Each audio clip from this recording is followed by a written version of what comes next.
Sobat Disleksia, selamat datang di channel YouTubeku. Hari ini aku kedatangan tamu istimewa dari ujung barat Indonesia. Nah, dia ini adalah temanku yang sama-sama berjuang di dunia disleksia. Namanya Dr. Munadia SPKFR.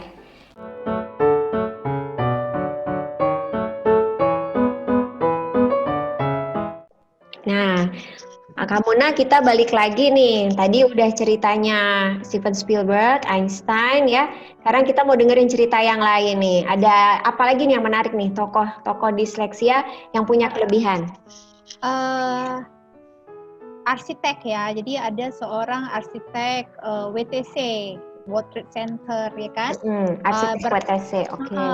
Sir Roger, namanya Sir Richard Roger. Sir Richard Roger, oke. Jadi dia mengalami masalah dalam sekolah sehingga sampai sekolahnya itu on off lah, keluar malah sekolah ya, tapi mempunyai sangat suka mendesain segala macam. Jadi kebetulan orang tuanya itu pembuat tembikar, jadi suka desain macam-macam ya. Jadi dia suka mendesain ya. Nah, kebetulan lagi sepupunya seorang arsitek. Nah, seorang arsitek yang sekolah, jadi betul-betul mendapatkan sarjana gelar arsitek. Nah, dia sering ikut bergabung dengan sepupunya itu. Nah, dia menceritakan sampai usia dia 20 tahun, saya itu hidup terombang-ambing, nggak percaya diri, nggak tahu tujuan hidup kemana, ya udah ngikutin aja, udah sekolah nggak lulus lagi ya. Jadi sampai 20 tahun ya, dia masih belum punya tujuan gitu dalam hidup. Jadi ikut orang tua, tapi juga ikutan sepupunya. Terus sepupunya bilang, kamu tuh kan sering bantu ya, kamu tuh selalu idenya luar biasa loh, bisa melihat sesuatu ke depan yang aku pun nggak kepikir, kata sepupunya ini. Harusnya kamu sekolah loh. Nah, pernyataan itu dinyatakan pada umur Sir Richard ini usia 40.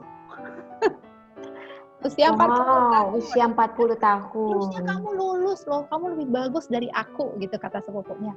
Terus katanya gimana aku sekolah udah jadi dia belum sekolah arsitek sampai dia umur 40 tahun itu. Dia ngikut sepupunya kan. Dia sebagai asisten arsitek. Iya, nggak asisten juga, ikut-ikut saja gitu. Tapi suka ngasih ide gitu ya. Kamu tuh sebenarnya, kata sepupunya, kamu tuh punya kemampuan bisa membaca suatu, waktu ngasih ide ya, bisa membaca suatu hal yang aku pun nggak kepikir ke arah itu, kata sepupunya.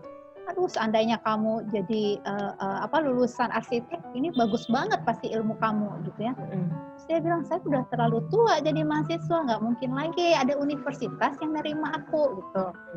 Entah gimana caranya dia aturlah sama sepupunya ini.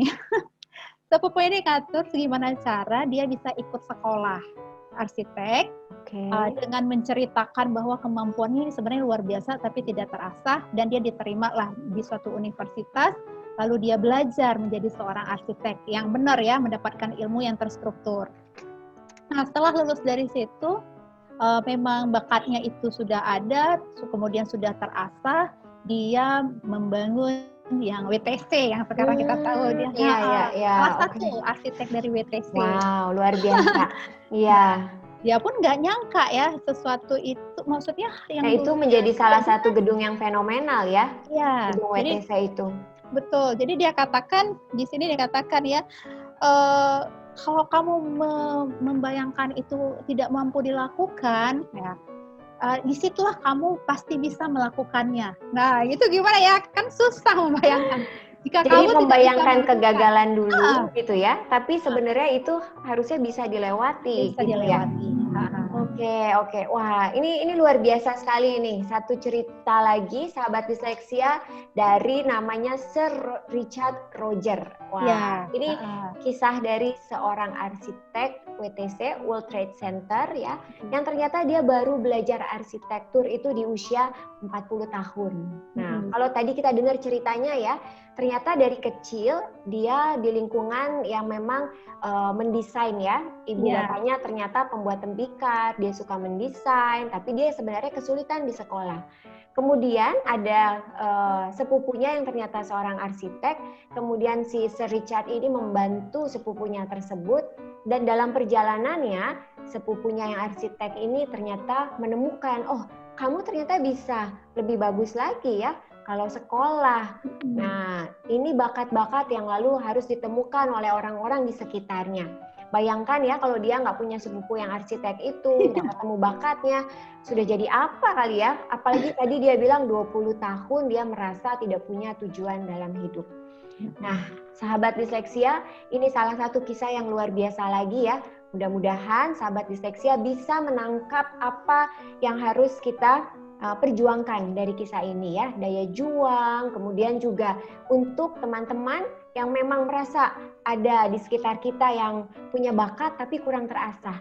Coba deh kita tilik lagi. Jangan-jangan bakatnya perlu kita kembangkan, kita fasilitasi agar dia bisa menjadi sukses yang luar biasa. Ya, jadi tadi kita udah dengar 3 cerita ya. Kamu sekarang pengen bercerita lagi tentang kelebihan yang lain ya. Dan tokoh yang juga sama mungkin di luar biasanya nih. Kita mau dengar. Siapa nih sekarang kamu yang mau diceritakan? Iya, kita bahas dokter. Tadi profesi arsitek ya, penemu. Udah ya film, sekarang dokter.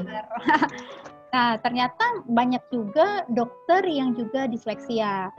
Jadi para dokter ini bercerita tetap saja mereka mengalami hal-hal yang kesulitan ya dalam belajar di awal-awal semester 1, 2, 3 itu ya.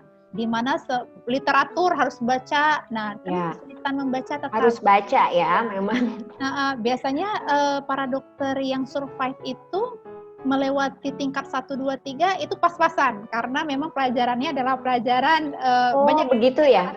Iya. Aku juga ngalamin tuh kayak begitu.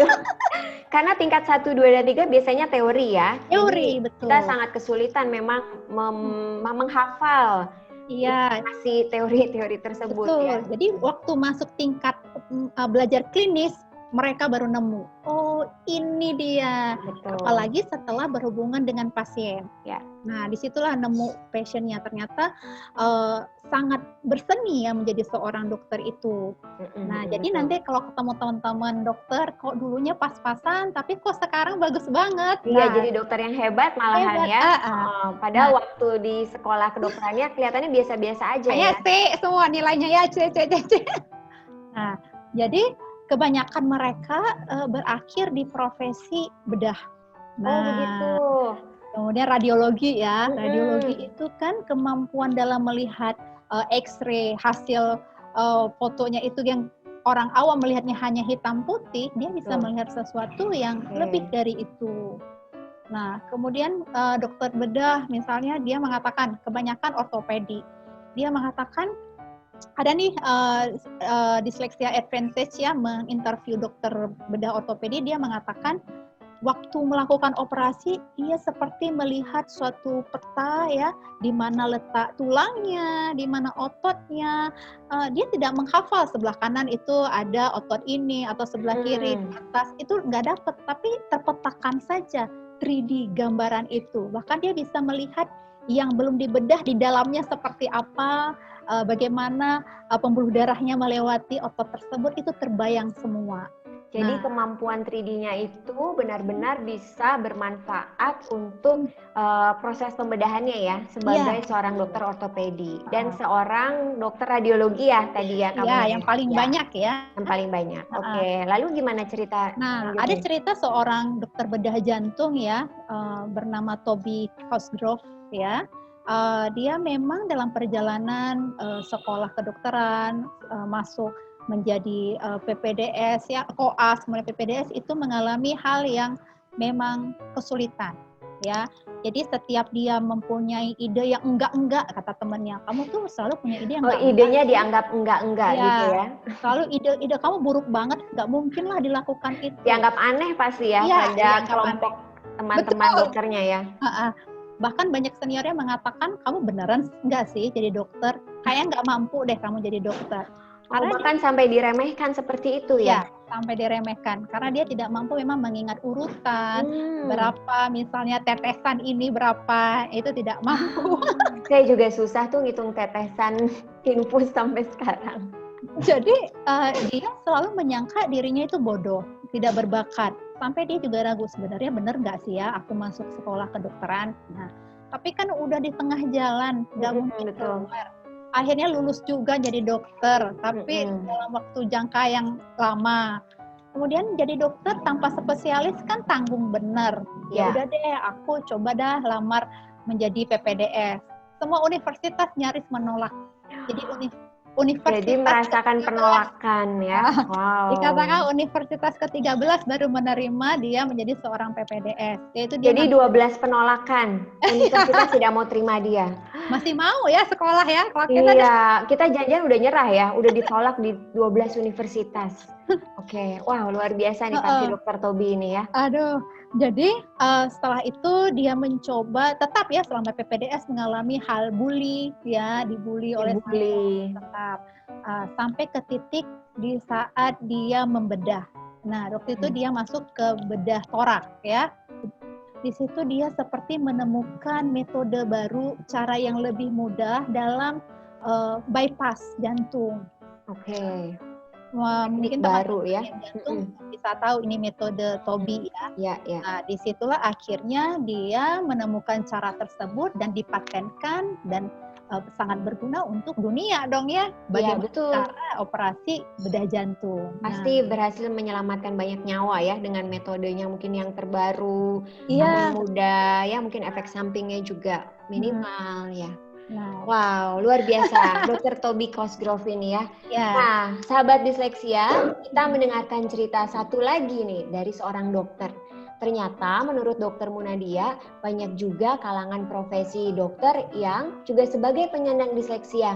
Namun mereka yang disleksia juga punya kelebihan dalam hal melihat 3 dimensi. Jadi kita tahu dalam kedokteran itu juga diperlukan kemampuan 3 dimensi, terutama sebagai dokter radiologi ataupun dokter bedah. Nah, bahkan tadi diceritakan dokter bedah ortopedi, mereka menggunakan kemampuan ini juga untuk melihat persiapan bedah dan melihat apa yang ada di dalam perut atau dalam tulang ya sebelum sampai di bedah.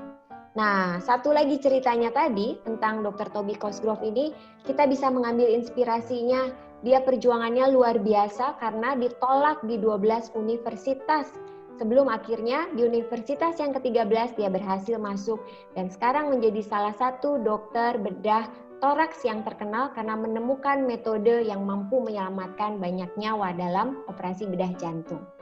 Semoga informasi ini bisa menginspirasi teman-teman semua sehingga tidak mudah menyerah tentunya, juga semakin kreatif lagi dan semakin mengasah kemampuan kita untuk melihat siapa di sekeliling kita yang disleksik dan kita akan membantu mereka untuk mencapai tujuan dan cita-cita dalam hidup mereka. Kak Muna, kayaknya tadi kita udah cerita banyak ya, tapi saya yakin pasti masih banyak lagi yang pengen diceritain nih. Nah, ini sebagai pertanyaan terakhir, kira-kira Dr. Munadia sebagai Ketua Asosiasi Disleksia Indonesia Cabang Aceh, ada yang ingin disampaikan mungkin untuk sahabat-sahabat disleksia di sini yang baru mengenal tentang disleksia? Jadi, dalam perjalanan mereka bisa berhasil mencapai titik itu, pasti ada tokoh di belakangnya yang juga sangat hebat. Nah, semua tokoh tersebut bercerita hal yang sama tentang hal itu, yaitu seorang ibu yang hebat. Wow, luar biasa. Nah, jadi ibunya itulah yang terus mensupport bahwa kamu bisa, kamu pasti menemukannya. Kamu bukanlah orang yang bodoh, teruslah berusaha. Nah, itu di belakangnya adalah orang tua yang hebat. Nah, terutama ibu ya. Jadi, dalam hal cerita ini, kita sebagai orang tua tentunya harus punya ilmu dong ya, Dokter Rima ya, untuk tetap kekeh mendorong si anak. Karena kalau kitanya yang duluan mundur, anak lebih bingung, lebih gimana ya, dia terus ambang-ambing terus sampai usia ya. Nah, tadi yang seperti Steven Spielberg usia 60 tahun itu beruntung sekali sebenarnya. Dia bisa tahu disleksik walaupun telat, tapi dalam perjalanan dia tetap bisa sampai ke dunia perfilman, itu juga seorang ibu yang meyakinkan bahwa kamu teruslah untuk berjuang dan nanti pasti menemukan di titik yang kamu memang menyenangi itu ya, passionmu itu. Betul. Nah, jadi pesannya orang tua harus belajar, Dokter Ima. Okay. Ini untuk seluruhnya ya, seluruhnya. Betul, pasti. Ini untuk seluruh Indonesia, dari Sabang sampai Merauke. Betul. Pasti ikut mendengar ini ya. Oke, jadi memang peran seorang ibu itu sangat luar biasa pentingnya, ya. Ibu harus mempercayai seorang anak itu mampu, bisa, dan juga terus mendorong apapun yang dicita-citakan oleh seorang anak, ya. Dari tokoh-tokoh tersebut ternyata tidak jauh-jauh dari peran seorang ibu sehingga membuat mereka berhasil. Iya. Ya, oke. Baik, Kak Muna. Aduh, ini sayang sekali ya. Kita sebenarnya masih banyak yang pengen kita obrolin. Mungkin lain waktu nanti kita ketemu di part yang lain ya. Oke. Supaya bisa kita gali lagi apa hal-hal mengenai disleksia ya. Iya. Gitu. Oke, Kak Muna, terima kasih sampai banyak. Jumpa ya. Ya, semoga sehat selalu ya. Iya. Sehat selalu semua. Nah, sahabat disleksia, tadi kita sudah mendengar obrolan santai dengan Dr. Munadia SPKFR. Tadi beliau cerita banyak tentang 4 kisah inspiratif dari tokoh disleksia yang terkenal. Ada Steven Spielberg, Albert Einstein, Sir Richard Roger, dan seorang dokter bedah toraks yang terkenal, Dr. Toby Cosgrove. Kalau kita lihat dari perjuangan 4 orang ini, ternyata mereka mempunyai kesulitan-kesulitan selama masa sekolah. Namun mereka bisa menemukan apa yang menjadi bakat mereka dan kemudian mereka berhasil menjadi orang-orang sukses seperti sekarang. Ternyata di balik kesuksesan itu ada tokoh yang selalu menolong mereka, membantu mereka, dan ada memberikan support yang luar biasa buat mereka, yaitu seorang ibu. Nah, oleh karena itu sahabat disleksia, kalau di sini ada para ibu yang menonton, saya harapkan jangan menyerah kalau memang mengalami kendala buat anak-anaknya ya. Terus mau berjuang dan pasti percaya bahwa anak-anaknya pasti bisa untuk mencapai cita-cita mereka. Nah, sahabat disleksia jangan lupa kalau suka dengan apa yang sudah dilihat di konten ini, jangan lupa like, subscribe, dan komen. Saya juga senang kalau ada yang ingin mengajukan pertanyaan untuk berdiskusi. Kita jumpa lagi di episode selanjutnya.